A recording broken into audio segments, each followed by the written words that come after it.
Hola, hola. I am live. So, welcome to day 3 of my 30-day going live challenge. So, quick recap. I am using taking some advice, and I am using social media live to help improve or practice verbal communication to improve to get more comfortable in front of the camera, to kind of get more comfortable freestyling, communication a little bit, and really try to improve my verbal communication, or at least perfect world, I'd be as good speaking in front of camera as I am or at least as comfortable doing it as I am writing. So this is day 3, and I'm going to go live for 30 days and talk about sales systems and whatever else. Thank you. First of all, I continued yesterday. I got some more notes from people giving me a little shout out for at least put myself out there, and I do appreciate that. So thank you for that. Today so I started my day at 6 a.m. doing a sales call review with the sales team. I spent most of the day in sales training, sales coaching, writing sales playbooks. So naturally, that's going to be the topic that I'm talking about today, because it's top of mind. Now that's work. Actually, I love doing that.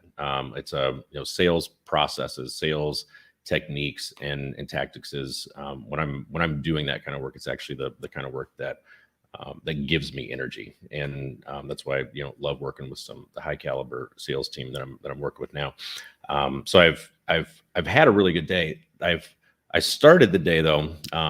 There was with saying follow the process. We were on our sales call review. There was, making some judgment calls and trying to figure out, how much of sales is an art versus a science. And I think once or twice on that call, I said, just follow the process. So that was my call to start the day. My call to end the day was also just follow the process. And the quote's really from, I thought it was Belichick. Belichick's do the work. Nick Saban, the Alabama head coach, maybe the best college football coach of all time, is pretty famous for telling his players follow the process. And it's the importance, as the stuff that I was doing today really emphasized the importance of having a process. I look at sales. So a lot of entrepreneurs have approached me, and they're looking for basically a sales unicorn to come in and solve their problems. They're not good at selling. They don't want to sell. They don't have a sales process. And the thought is, let me just hire like a sales unicorn. They'll come in and they'll fix all of this. And my view of this, being a kind of a systems-based person, is like sales is more of a science than it is an art. There is yes, talent matters. Yes, skill matters. Yes, execution matters. Yes, how often you practice matters. Just like college football, right? There's some incredible athletes that are out there. So that does matter. But sales fundamentally is a science in the sense that there is a process to develop, and kind of like an athlete, as a salesperson.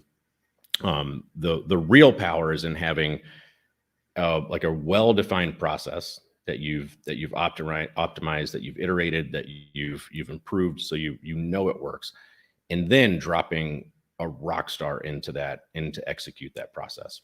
That's where the magic really happens. And there's a couple benefits to it. One is when you have a process that can be executed well, and it's defined and it's documented, that by definition it's repeatable.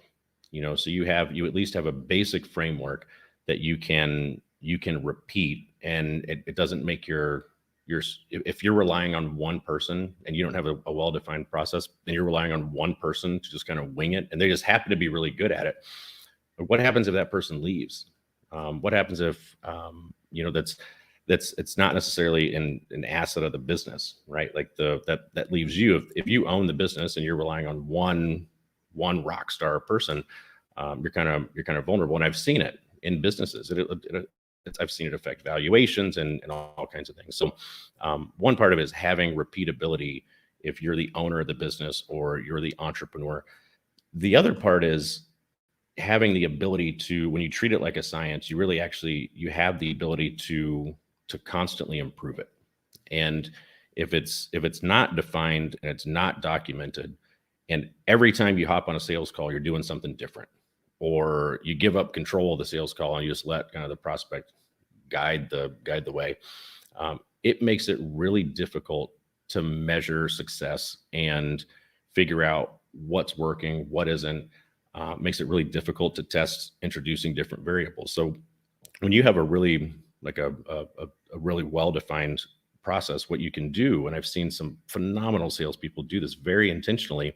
They say, okay, I'm going to try this for a week or for a month or for, you know, some period of time, and I'm going to see what the results are. And so you test a scientific method, like introduce a variable, measure it, see what happens. If the results don't go the way that you want them to, you know exactly what to change back. And that's very different than just relying on just raw talent or charisma or whatever it is as a salesperson. And because when things are going really well, that's awesome. But when things, if your performance starts to decline, like how do you know exactly what to change to get it back on track? And that's the other vulnerability of not having a process. Is it's the ability to, it's the inability to drive intentional, ongoing, continuous improvement to the process. And it's also the inability to know what to course correct or how to course correct, by testing it, and not having like really well defined things. So that's like, I usually caution entrepreneurs, for the most part, that are just looking for a salesperson to solve their problems. It's usually a much better approach to take a step back and say, what is our process going to be? And that will often dictate the type of person that you need too. Like there are very different types of sales people, and there are very different types of sales processes. I mean, the inbound outbound is a great example. You know, the same person that excels in an inbound sales environment may not excel, and in fact, they usually don't excel in an outbound environment. Well, if you don't have, if you're just kind of winging it when it comes to driving sales, and it's not clearly documented, and the steps aren't clearly documented, and you don't have a process for someone to follow, it makes it difficult to know who you're looking for. Like, what kind of salesperson am I looking for? What kind of sales experience does this person need to have to be successful in the role? So typically, I'm looking to create a well-defined process. Look to measure each part of that process and introduce very different variables so that you can drive improvements. And then when you have that badass process, what you do is you drop, now you know exactly who to go find.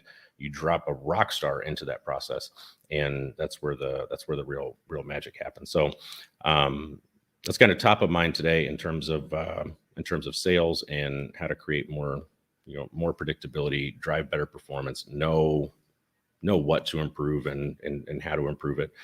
And I think I'm perfectly comfortable, taking or following in, some of the philosophy of, if not the greatest, college football coach of all time. And, just determining, like, hey, you want talent, but you've got to have a framework for people to execute. And that also helps people stay focused on the very next step, as opposed to getting lost in like the macro goals. They talk, like Nick Saban talks about, the average, I think the average football play is like 7 seconds. And he wants his team to focus on that 7 seconds. Like that is the next part of this process. That is the one thing that we want you to focus on, not necessarily the championship for the year, not necessarily even winning the entire game, not even necessarily scoring, unless that's the very next step. It's focusing on the next play, focusing on the next part of the process, and the whole thing will eventually take care of itself. And I tend to find the same thing with when it comes to sales. So that's top of mind for me today. Hope this was in some way helpful. It was for me, and I'm supposed to be getting some improved. I've watched some of these the past few days, and they get pretty fuzzy. So I hopefully get some improvement on bandwidth here in the next few days. I'm promised that we will.